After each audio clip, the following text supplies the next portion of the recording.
বিশ্বকাপের মাঝেও Real Madrid transfer মার্কেটে ঝড় তুলেছে। একের পর এক প্লেয়ার সাইন করছে তারা।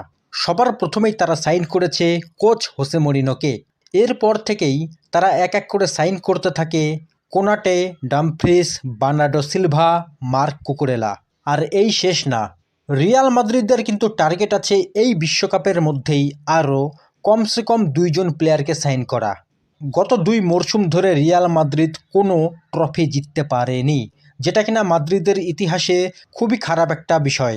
এত খারাপ সময় কিন্তু মাদ্রিদের জন্য কখনোই আসেনি। গত মরশুমেও কিন্তু রিয়াল মাদ্রিদ অনেকগুলো প্লেয়ারকে সাইন করেছিল, বিশেষ করে ডিফেন্সে ডিন হাউসেন, আর্নল্ড, কারেয়াসকে অনেক টাকা দিয়েই কিন্তু সাইন করেছিল। আর মরশুমের প্রথম দিকে এই প্লেয়ারগুলো কিন্তু খুবই ভালো পারফরমেন্স দিয়েছিল, বাট আস্তে আস্তে করে এই প্লেয়ারগুলো নিজেদের ফর্ম হারাতে থাকে আর রিয়াল মাদ্রিদও টিম হিসাবে ব্যর্থ হতে থাকে। ইউরোপের টপ 5 লিগে সবথেকে বেশি গোল কনসিড করাতে মাদ্রিদ ছিল 2 নম্বরে। অর্থাৎ নতুন নতুন ডিফেন্ডারদেরকে সাইন করার পরেও কিন্তু মাদ্রিদের ডিফেন্স লাইন ছিল হরিবল।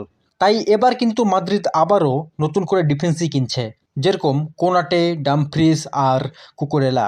ডামফ্রিসকে নিয়েছে অবশ্য কারবাহালের বদলে। মাদ্রিদের লেজেন্ড কারবাহাল এই মরশুমে যে ছেড়ে দিবে সেটা আগের থেকেই নিশ্চিত ছিল। তার অনেক বয়স হয়েছে আর তার ফর্মও কিন্তু শেষ হয়ে গিয়েছে, যার জন্য সে স্পেন বিশ্বকাপ দলেও জায়গা পায়নি। তাই এই জায়গাতে একজন নতুন রাইট ব্যাক নিবে সেটা নিশ্চিত ছিল। ইন্টার মিলানে খেলা এই নেদারল্যান্ডের ডিফেন্ডারকে খুব অল্প দামেই পেয়ে গিয়েছে রিয়াল মাদ্রিদ। আর বার্সেলোনাও কিন্তু এই প্লেয়ারকে টার্গেট করেছিল। সেন্টার ব্যাকে লিভারপুল থেকে কোনাতাকে নিয়েছে। ফ্রান্সের এই ডিফেন্সকে কিন্তু ফ্রি এজেন্ট হিসেবেই নিয়েছে রিয়াল মাদ্রিদ। কোনো ট্রান্সফার ফি দিতে হয়নি লিভারপুলকে। কিন্তু সবথেকে বড় আলোচনা হয়েছে লেফট ব্যাকে মার্ক কুকুরেলাকে নিয়ে। চেলসির নতুন ম্যানেজার জাবি আলোনসো নিজেও এই ট্রান্সফার নিয়ে কিছুই জানতে পারেনি। তো 3 জন নতুন ডিফেন্ডারকে নেওয়ার সাথে সাথে একজন মিডফিল্ডারকেও নিয়েছে, আর সেটা হলো পর্তুগালের বার্নার্ডো সিলভা।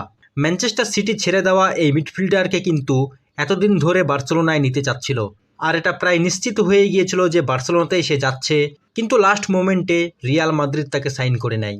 তো মাদ্রিদের এখন নেক্সট টার্গেট কিন্তু মাঝমাঠ আর অ্যাটাক থেকে প্লেয়ার নেওয়া, যেহেতু তাদের ডিফেন্স লাইন অলরেডি শর্টেড হয়ে গিয়েছে।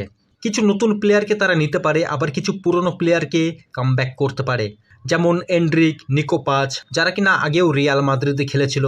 কেউ হয়তো বিক্রি হয়েছিল, কেউ হয়তো লোন ডিলে গিয়েছিল।